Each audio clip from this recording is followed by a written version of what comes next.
Alrighty, Mike Lindsay here with a El Quico update. Um, so I had mentioned my plan was to run turnout throws underneath using steel music wire, and I was going to use some of this KNS aluminum tubing cut into little chunks as bearings so that the entire affair could be foamed in similar to that.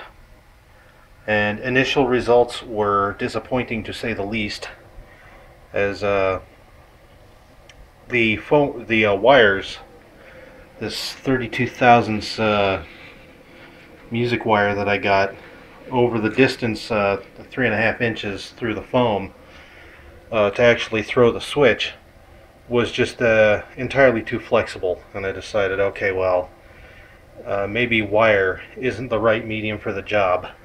And I started thinking about if anyone's ever seen those Atlas under the table snap switches.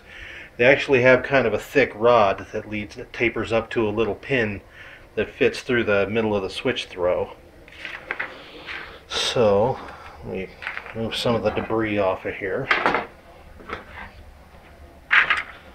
So what I ended up making was this little doodad right here. So it's made out of thick styrene pieces that have been gusseted, and boy, you can't really focus on that, but there's a steel pin in there.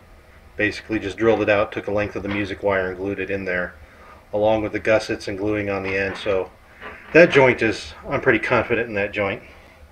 And then I made a little paper tube reinforced with CA glue to kind of stiffen it up a little bit and let it dry, and then that provides not so much a bearing to hold this in place. I mean, it will help hold it in place, but it keeps the foam glue, keeps the Great Stuff foam off of it and keeps it from welding it to the foam that it's trying to slide through.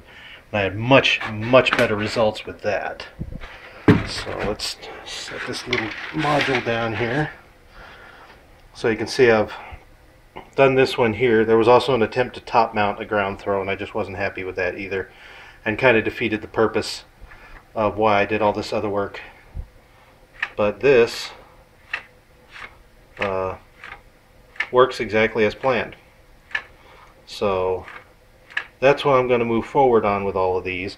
I'll probably end up getting some plastic tubing to take care of that.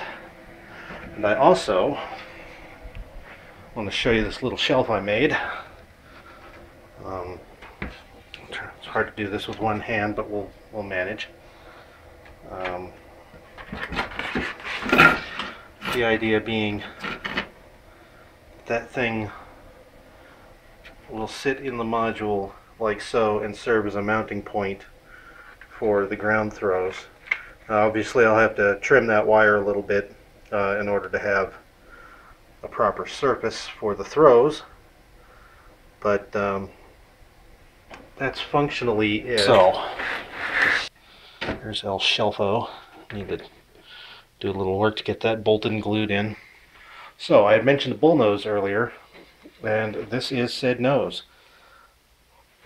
Machined out some 3/4 inch birch plywood, cut the 7/16 groove in it to accommodate the depth of the plywood top, and then the remaining wood sits underneath and gives me a lip on which to fasten this to the edge of the bench work. And this will be where I mount the cleat that holds the front end of everything, and whereas the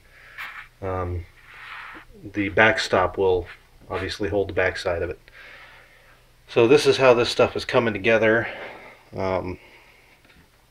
Progress is slow because of the experimentation and the failure of the initial run of this, but trial and error. This is my first time trying anything like this. I'm so used to over the years building my train layouts on straight plywood and being able to use kind of the old traditional tricks. So it's all new to me here. It's like having to start all over again. But anyway, things continue apace, but now it's dark. So this has been Mike Lindsay. Thanks for watching. Alrighty, so a quick bit of business about what I'm up to here. Working on the under the table switch throws through 4 inches of foam. And I have tried 3 different systems, all of which have been dismal failures. So now we are on to this system, which involves a lever. So what I've done is I've taken a piece of 5/8 inch brass tube here with a fairly thick styrene rod in it, and use that as the throw bar. So get it in frame here, so that pivots underneath and throws a wire up top here in the tube. So the fulcrum is similar to the mounting of, you know, any kind of under the table traditional switch machine, Tortoise, Cobalt, Blue Point, something like that. And you see in there, I just drilled a hole all the way through, put a couple of aluminum sleeves to hold the rod in a reasonable center, and ran a fairly decent sized piece of music wire through there as the hinge pin. So now I just gotta feed this sucker up through the hole underneath, make sure I get that throw wire aligned, and once I'm satisfied with its location, if it does the trick, I will foam it into place, and that shall be the system that we use on this. So just a quick bit of video on that. Now I gotta actually see if I can squeeze this thing in there. A tip: if you're going to use this system, if this turns out to work, install these things first before you glue down the switches. Just saying, I'm sure I'm in for a real treat with a tiny flashlight trying to fish this turkey up through something into an existing turnout, hoping to hell that I make it through the little styrene slot chip that I made and getting to the center of the throw bar. So, and I've got to do this times 12. So take my advice, spare yourself the trouble, come up with your system first and then lay the track. So that's today's lesson in impatience. Now I'm going to give this thing a shot.